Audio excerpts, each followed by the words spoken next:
Affairs. Berkowitz is my name and politics is our game, and we will be doing lots of politics and public policy this evening and investigative journalism, because we have as our guest Dane Placko, a WFLD, Fox Chicago news reporter, investigative reporter. Dane's kind of late, well, you're really hitting the news here because you took a story that people sort of knew about and you put a fresh angle on it, and that is the security guards. The bodyguard detail for Alderman Ed Burke. Yeah. Had 6 of them for 30 years? Well, here's the backstory. Or has it grown over time? It seems to have grown over time. For the last 3 or 4 years since I've been doing investigative, I always thought, let's find out how much this security detail for Ed Burke is costing the taxpayers. Because it's one of those things that just sticks in people's craw. I think most people understand that it was a very ugly time back in the 80s during council wars, that there were, he may very well been warranted a security detail back Burke then. Doesn't pin it all on them. From what I understand, he says this goes with the office. Well, right. It's like he inherited this when he became chairman of the finance committee. He says there's irrespective of the court stuff order, and there is a court order actually, but it's a very thin court order. Well, was the court order because there was a threat to him? Court order. Or was there? Is it something that is, as he says now, apparently, as I heard in the reports, that it's a perk of the office? Well, the next chairman of the finance committee would get the same thing. Right. That's what he believes. Well, so let me give you the background here. So over the last 3-4 years, I've been filing Freedom of Information requests to the Chicago Police Department and to the City of Chicago, asking for not the names of the officers or specifics of where they go, but just very basic information. How much does it cost? How many officers are involved? What are the salaries? What's the threat predicate? Why, in the first place, is he getting the security detail? And the guy we're talking about, just so our viewers know, some of these people are not complete political junkies.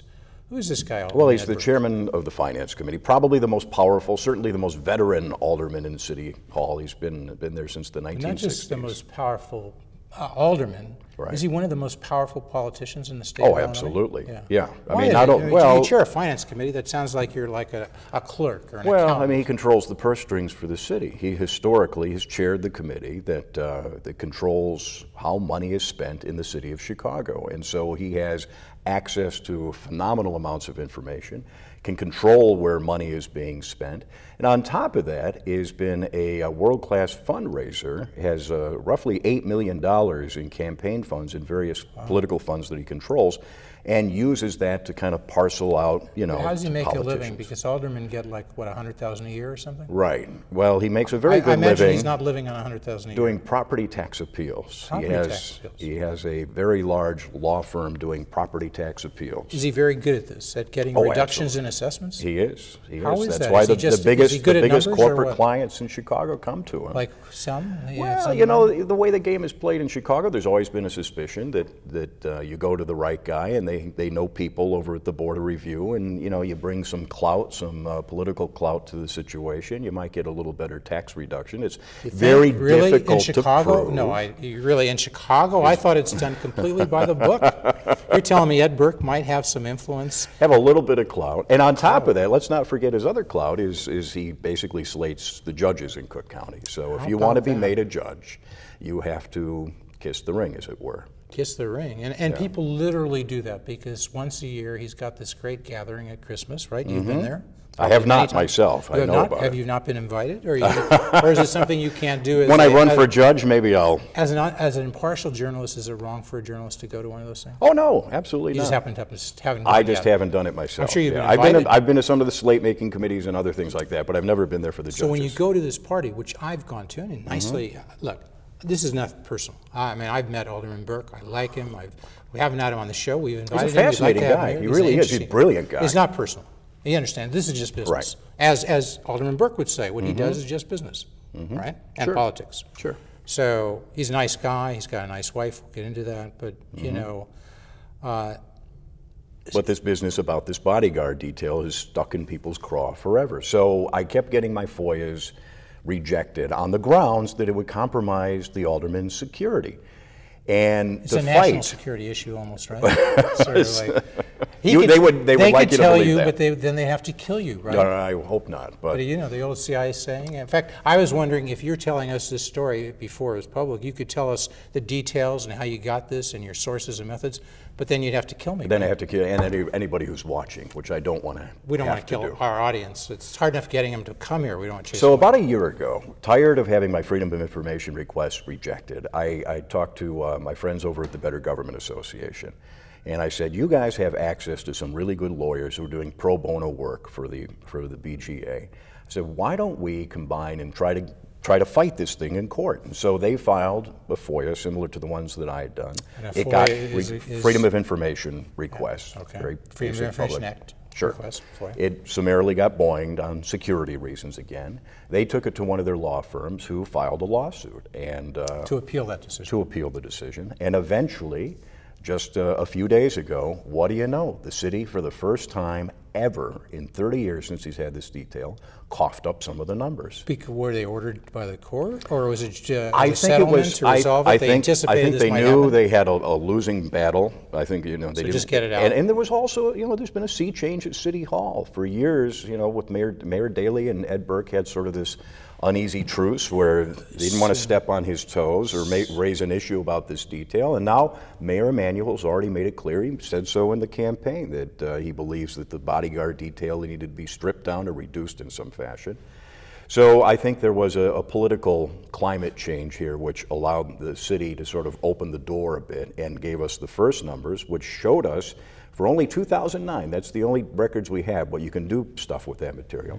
In 2009, Burke had 4 full-time officers assigned to him. Full-time, does that mean like 24 hours? Well, no, they work in shifts, but... Do they cover him for 24 hours or just from the time he gets up? Apparently from the day, they pick him up in the morning to the time that he returns at home at night. So it could be like 7 in the morning to 11 at night. And that's the problem, Jeff, is we found, the thing that really surprised us in doing this story was the amount of overtime. Massive amounts of overtime were built into this Burke bodyguard detail. So it was a nice job to be a security guy for Ed Burke. Great job. $150,000, some of these guys? One officer made in 2009 $150,000 a year. Another made $140,000. I think another $147,000. There was another about $140 and one at $135. So these are real cops. These are real officers. These are veteran. They could be out on the street level, catching crooks, but they're what are they picking and up then the there bags? was a Are they picking part-timer. up the bags for Ed Burke? Well, that's always been I've never witnessed it myself, but if you talk to other officers, they said, yeah, we see him taking Burke up to the golf outing in Wisconsin, picking up his dry cleaning. Again, I've never seen that. The city still doesn't want to talk about the exact structure around this detail. When's the last time Ed Burke had somebody threaten him physically? I don't know. He won't talk about his. When I ran into him the other day, and we kind of waited for him to come out of the building because we wanted to talk to him about these numbers that we finally had. And one of the questions I asked him was, "What is the security threat against you? Have any threats been made?" And he said, "I don't talk about those issues."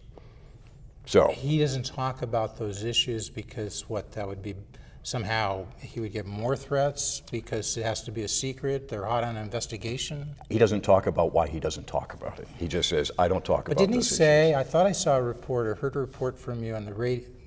that you had met him on the street or something like this? Yeah. And you asked him about this, and he said he would be talking to the police, and maybe there would be a reduction. Was this before there was a reduction, or no? maybe This a reduction was just reduction? a few days ago. So this is after. This is after the mayor last month ordered a cutback in his security, in Burke's security detail, to 2 retired officers from the 4 full-timers. Right. He left me with the impression in our conversation the other day that this is still being negotiated behind the scenes. You mean he may give up, he may end up with more than 2, or he may end up with less than 2, or we Who don't knows? know. I mean, it's all up to the mayor. okay. The mayor controls the situation, and if the mayor wants to remove all the bodyguards, and let's not just, you know, that $600,000 that we talked about in 2009 is just the start. I mean, there's also an unmarked car, 2 unmarked cars that go with the detail. You don't have the cost in the $600,000 We don't. for The unmarked gas car. for that. There's also Maintenance. the pension benefits for these officers. That's not in there. That's not in there. That's not counted. When we did the math, and we did a simple regression and progression based on that $600,000 in 2009. We added 3% for 2010, and we subtracted an annual 3% going back to 1983 when he became Finance Committee Chairman and got the detail. The total cost that we came up with was close to $11 million over that 30 years. So that's about 2% of the so-called $650 million shortfall currently. Right. It's a little less. We could say 1.8%. So should we call him 2% Alderman Burke or 2% Burke? You can do that. You don't want to do that. Okay. I mean, I don't mean to be denigrating here, but here's a guy who's got a pretty good image of late. He's almost has a liberal's image, right? He's a Democrat, certainly. And he's married to Ann Burke, who's now Supreme Court Justice. Correct. Illinois State Supreme Court Justice. State Supreme Court Justice. Right. Did she have any opposition when she ran? I don't think she did. I don't recall. And could that be because of the power Ed Burke? Nobody wanted to take on Ed Wouldn't Burke? surprise me, but I don't know. So they live that kind of style, and they probably philanthropic, I imagine. You know, they try to help people, low-income people. They have that image, but yet they're, I don't know, would it be too coarse to say that he's stealing $11 million that could be put to better use? Nah, stealing's too strong a word. He's exploiting his relationship. Yeah, that might be a better way of putting it. You know, the thing that His surprises relationship me, with the old Mayor Daley. Yeah, I mean, not the former mayor, Mayor Richard M. Daley. Right. Probably had a relationship with Richard J. Daley too, I guess. But I Oh, don't know. absolutely. Going back to the 1960s. The thing that surprises me, Jeff, is Alderman Burke, as you say, is a very bright guy. He's written some history books about Chicago. He's a man that clearly, erudite, and he's a man of style. Exactly. He's a man of style. Oh, the clothes are impeccable. And he's also a man that would seem to be very concerned about, conscious of his image and his legacy. And appearances, right? yeah, right? I mean, he's been an alderman for pushing almost 50 years now. He could go out and buy these guys for $500,000, and I don't think his bank account would notice, right? No, it'd be nickels for him. So why wouldn't he do So that? why? Because That's the question, and I didn't have a chance to ask him the other day. But I said, you know, this sticks in the craw of the taxpayers, and he said, well, it's something that's provided me under the statute, under the court order. But for a man who would seem to be concerned about his legacy, and I mean, 10 years, 15, 20 years from now, when people talk about Alderman Ed Burke, are they going to remember all the good things that he's done, or are they going to remember that goofy security detail that he insisted that he tag keep? that you hang around his neck. Right. And Andy Shaw helped you at the BGA. Right. As you know, the BGA has now really become a major player in investigations under Andy Shaw, who's been there, maybe a year and a half ago? About a year and a half, 2 years maybe. And I did longtime reporter at WLS. Political reporter at TV. Channel 7, right? Yeah, political reporter. Now is Andy doing what he'd really like to? He's covered this for 30 years. He's been reasonably impartial. He's a good journalist, but he couldn't really express opinions. Now he can say, hey, this is wrong. That's an opinion. And I think he's absolutely enjoying it. Yeah. I mean, I was doing joint investigations with the BGA before Andy took over. And it was still a very solid organization, but it was maybe 2 full-time people and a part-time person. It was small by comparison. Since Andy took over, he has really generated a lot of fundraising activity, a lot of contributions. He's used his connections in the political community to grow the organization. I think they're up to at least a dozen full-time people over right $1 now. million budget. And a nice staff of crackerjack investigators, including some former newspaper that, guys. as you point out, help you. Right. And help others. He's not just helping you at Fox. And He's what's working interesting with is talking to some of the other agencies in town, some of the other nonprofits, I won't identify them, but they're all looking at the BGA with some envy, saying, you know what, we should look at doing the same thing. Right. Well, it's good. Competition, the patron saint of the consumer. So if all these not-for-profits start doing what Andy's doing, they will become vigorous, and if they're serving the public, they'll grow, and if they're not, they will sort of die on the limb, or whatever the saying, or die on the vine. I don't know. So it's competition, and that's good. We're for competition. You're for competition, right? Absolutely. All right. Absolutely. So, but just to button this up with Alderman Burke, you're saying, so he makes all this money in his law firm, he's able to get real estate tax assessment reductions, correct. Presumably because of his contacts. He's got all this power, and you said, but the mayor could stop this in a heartbeat. You think he could just take it away? Oh, absolutely. Because David Greising, I heard say on, I guess, Chicago Week in Review, David Greising of, I guess, what is it, the News Cooperative? Yes. Okay. Yeah. Whatever it's called. So he said, well, no, it's an ordinance now. So I guess he implied you'd have to go to the city council and get them to change the ordinance. It's my understanding that it's a court order. Right? It's a court order that it can be, and the police can't control it, but the mayor can. But the mayor, it allows could the go mayor into court to and say, well, the mayor could, based on this court order, could cut it out on his own. I think the court order actually gives the mayor the authority to unilaterally kill it if he wants. Wow. And so have the press corps asked Rahm Emanuel at any of his recent press conferences, do you have that power, Mayor Emanuel, and are you going to exercise it? Well, he talked about it last month when he talked about the power? the detail. Did he acknowledge he had the power? I don't recall.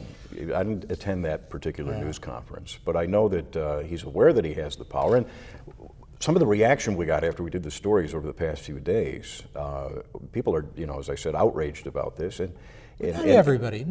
So I heard a discussion of this again on Chicago Week in Review, and there were 4 journalists there, and I didn't hear any outrage. Well, they should read the email that I got and the phone calls. Okay. They should hear the phone calls. This generated literally scores of emails and angry responses from the public, and this is something that just angers people for some reason. It could get under their skin. Right, and it will be interesting to see whether the mayor takes it a step further and try. The people who are mailing me and calling me would like to see this detail removed altogether. Well, you should say, we're taping the show on August 7th. People will see this in varying times, depending on where they are, in Rockford, Aurora, Chicago, the various Chicago metro suburbs, northwest suburbs, North Shore, perhaps even around the state of Illinois on the Illinois Channel. So to see this different times. We're taping this on August 7th. And the show I was referring to on Chicago Week in Review, I think they usually tape it on the same day. It airs like the 5th probably. And so Carrie Lester's on there in the Daily Herald, and this is on August 5th, and she says, well, we don't know much about this. It's all so murky. We don't know the, we don't know the cost over the 30 years. But didn't you come up with that before the 5th? I mean, I saw that. Oh, yeah, yeah. Wasn't I mean, we like, had an estimated cost. So you did that on Fox. It was a so Carrie's got to start watching Fox. I mean, and Dane Placko. Everybody has to start watching. Because they would know if they watched, she would have known that you've got this estimate of $11 million. Right. And nobody seemed to know that because I didn't hear that. And maybe somebody at Chicago Week in Review, because they said $600,000. That's bad enough. But $11 million over 30 years, that's not so murky. No, that's a fairly large chunk of money. 2%. Think of the number of teachers you could hire with that. 2% of the shortfall. You could cover that much of the shortfall. Even the $600,000 on the annual basis, how many officers, remember with all the overtime built in, you could add most of the officers, especially the starting officer salaries, $60,000, $70,000. You could have that many more benefits, police. pension, all the other things you could add. You could on the street. Right. Look at in Inglewood where people are getting shot.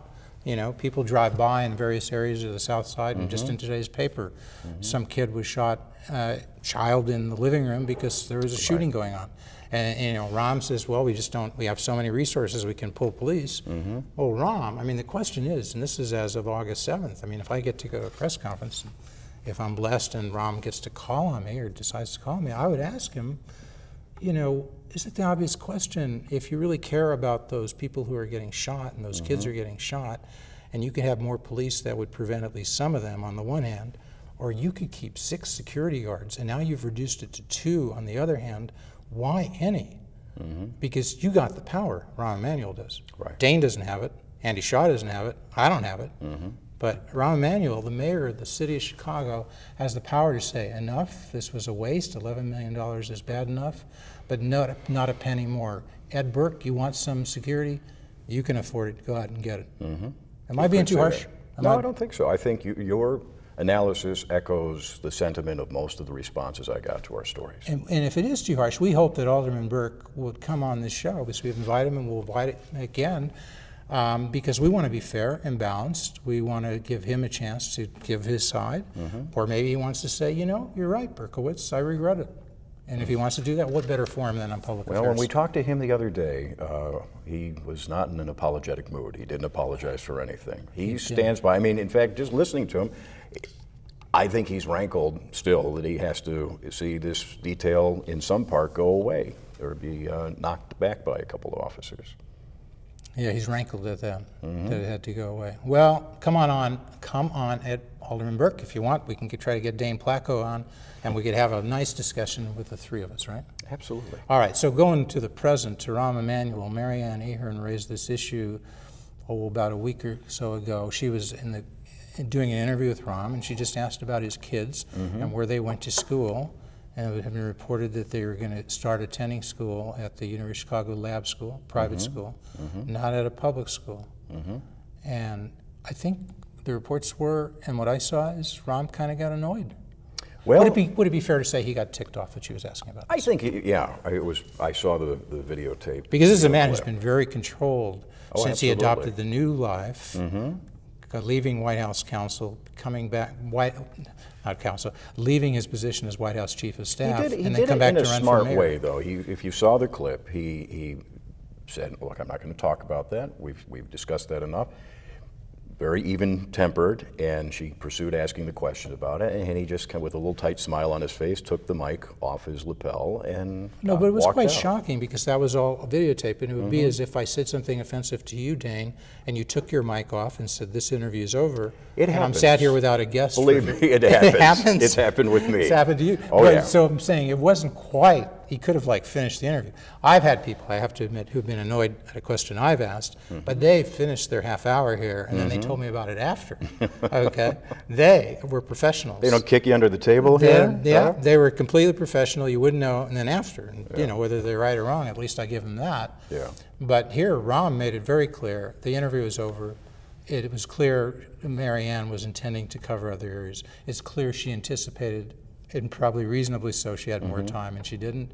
And it's clear he was ticked off, because I think he said, you've done this before, and I'm not having it, right? I believe so. Yeah, essentially, not quoting verbatim. Yeah. So we had Rahm Emanuel on the show before, and we talked to him about some of these issues, but not about his kids. We had him on in 2002 when he was running for Congress, and then in 2003 when he was elected to Congress. He made it clear then he didn't like school vouchers, but he does like charter schools.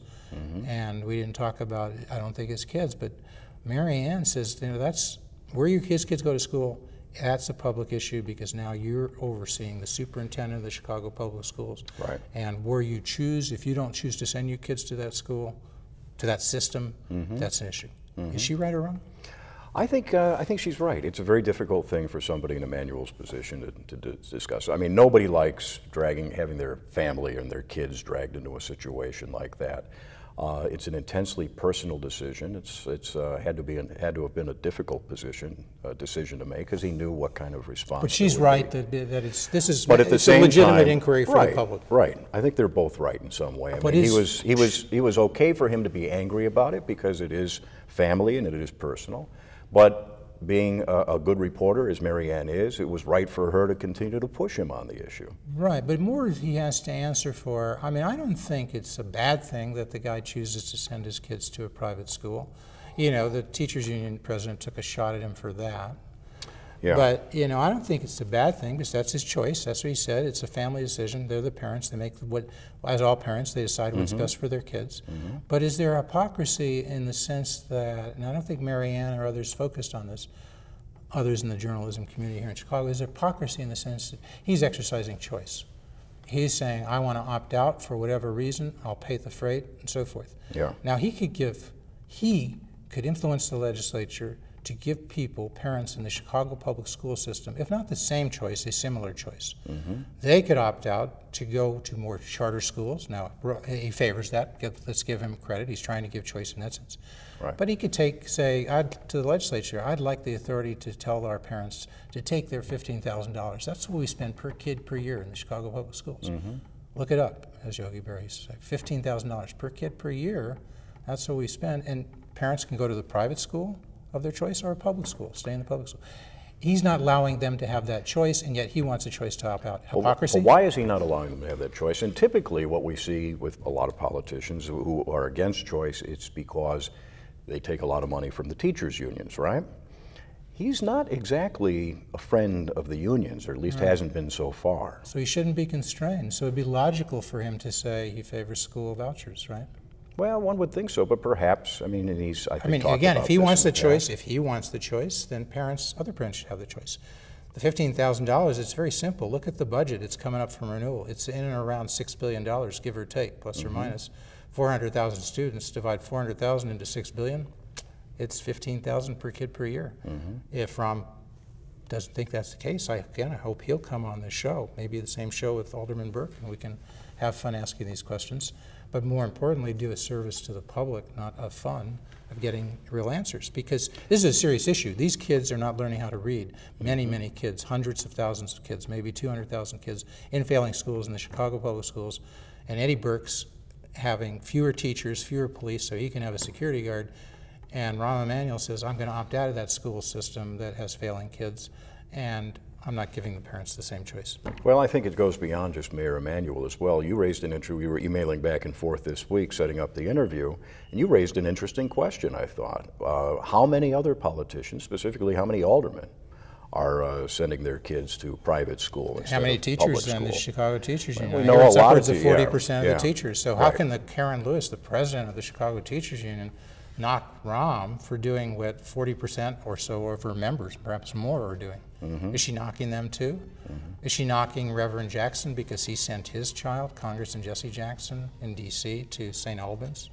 Is she knocking Mike Madigan, Speaker of the House, because he and his wife chose to send Lisa Madigan to Latin school? We could go on and on. What's interesting too all these about folks, this, Jeff, all these folks oppose choice. Again, if they favor choice, no hypocrisy. I live on the northwest side of Chicago, not too far from where the mayor lives, a little bit west of that. But I know a little bit about the school situation in the city because I have school-age kids myself. And where he lives is actually a really good place to live if you want to send your kids to public school. There's good schools around there. Yeah, very good schools. So it is perplexing. I guess it's just not good enough. Again, I don't knock him for that. For whatever choice Rahm wants to make, I think he's perfectly right. It's a family decision, a parent decision. But he is in the public eye. And if he wants to have choice, I think he should explain why he doesn't want the parents of the in the Chicago public school system to have a similar choice. And Rahm, you could come on any time, and we've invited you, and we'll invite you again to come here on Public Affairs and answer that question. It's only fair. Absolutely. Right? All right, so quickly, we got to go over. We're going to continue to speak as the credits roll, but I very much want to thank our guest. It's over already? Dane Placko, thank you so much. Oh, thanks for Maybe you can come back real soon. Sure. Okay? We All want you back because we have all these topics. Our viewers have seen those topics. They've not been covered. So they demanded of you, Dane Placko, we're going to see you back at least by September. A deal? Right. A deal. All right. I'll do it. Wait, we got that on the air. It's September, you didn't say what year, though. So September 2011, right? Hey, did you go to law school? No, it was University of Illinois, Champaign, undergrad, 27 years in journalism, 19 at Fox, and you're talking like a lawyer. Well, you're hanging around with those lawyers too much. I'm spending too many. I got to stop doing that. So real quick, Barack Obama, did he keep his promise? Has he met his expectations? In what regard? Well, what was his promise? He was going to bring about change. He was going to bring back the economy. We had 8%. We weren't going to go over 8% unemployment if the stimulus were enacted. We're now still at 9.2%. Did he improve the quality of education over 2.5 years? I know it's not completely a local decision, but has he done this? Has he brought about change? Has he met the promise of that he suggested, implied, as that if he were president, things would be different? I think he's disappointed liberals more than he's disappointed conservatives, don't you? Because they think he didn't go far enough. Exactly. It's been too conciliatory. But the independents who he disappointed thought he was not enough of a centrist. That's what they thought this guy was going to be. You know, it's asked of Barack. People wonder, is he a leftist parading as a centrist, or is he a centrist parading as a leftist? We don't know, but I think a lot of independents thought and hoped he was a leftist. He was a centrist parading as a leftist. He'd moved to the center. Yeah. He didn't move to the center, did he? No. So is he in trouble? I mean...